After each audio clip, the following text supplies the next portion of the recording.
আসসালামু আলাইকুম। এখন যে গাছটি দেখছেন এটা হচ্ছে বান্দরলাঠি গাছ। বাংলাদেশের প্রচলিত নাম। এর একটা বৈজ্ঞানিক নাম আছে। বৈজ্ঞানিক নামটি হচ্ছে ক্যাসিলা ফেস্টুলা বা ক্যাসিয়া ফেস্টুলা। এটা একটা বীজের গাছ।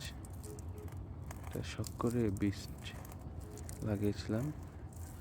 বীজ থেকে গাছটি হয়েছে। দেখেন,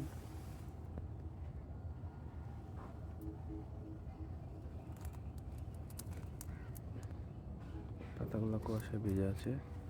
অনেক হেলদি গাছ। শুনেছি গাছের ফুল আসতে নাকি অনেক সময় লাগে। দেখা যাক। এই গাছটার বয়স 1.5 মাস।